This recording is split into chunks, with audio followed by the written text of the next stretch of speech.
Шановні колеги, ми продовжуємо. Dear colleagues, we continue our working day, and now the floor is given to representative of the Ministry of Defense on ATO-related issues, Colonel Andriy Lysenko. Good afternoon, dear colleagues. Now, the information about the events in the ATO area during the last 24 hours. Yesterday in Lugansk area, the occupants were more active in the evening after 7 p.m. In Stanitsa Luganska, the enemy repeatedly fired from opposite bank of Seversk-Donetsk River. One of the shellings was sniper firing and lasted for 50 minutes. Not even close. So maybe real professionals were delivering fire. So the occupants violated ceasefire once in Popasnyansky region using 122mm cannons. On the whole, during the last 24 hours in the Lugansk area, the enemy violated fire 5 times, including 1 shelling with the use of heavy weapons. The Donetsk area military actions were only in Avdiivka production area. During the day and at night, the militants used mortars launching 40 mines at our positions. Traditionally, the militants deliver fire from the east. On the whole, during the last 24 hours in the Donetsk area, 5 enemy shellings were observed, 3 with the use of mortars. In the Mariupol area, the situation remains the same. A series of mortar shelling delivered by the enemy along the front line. They launched 40 mortar mines of different caliber at our positions. Because of aggressive actions of the militants in Mariinka, a sports hall of local school was damaged, and this is a second such incident in this month. On the whole, during the last 24 hours in the Mariupol area, there were 24 enemy shellings, including 6 with the use of heavy weapons. During the last 24 hours, in the result of the military actions, no Ukrainian serviceman was killed, but 1 was wounded because of the explosive device in the Donetsk area.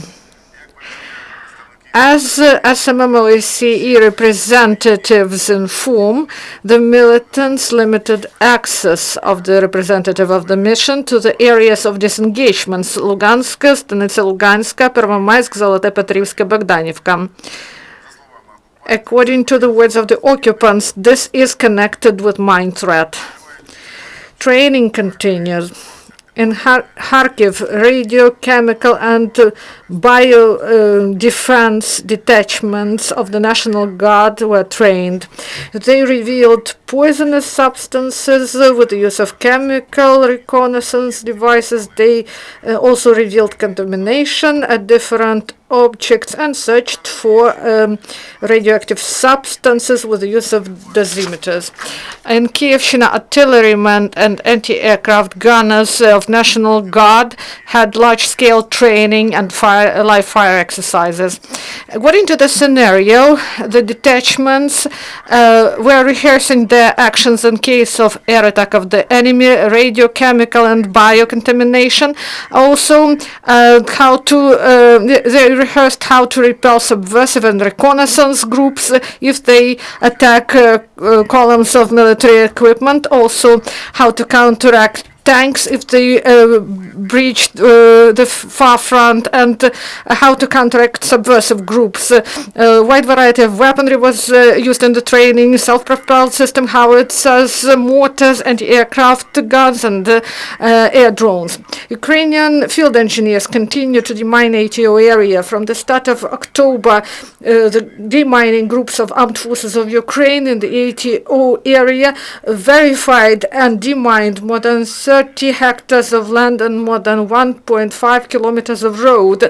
They deactivated 1,868 explosive devices. This is all for now. Please, if you have questions, please ask. Do you have questions? Yes, please introduce yourself.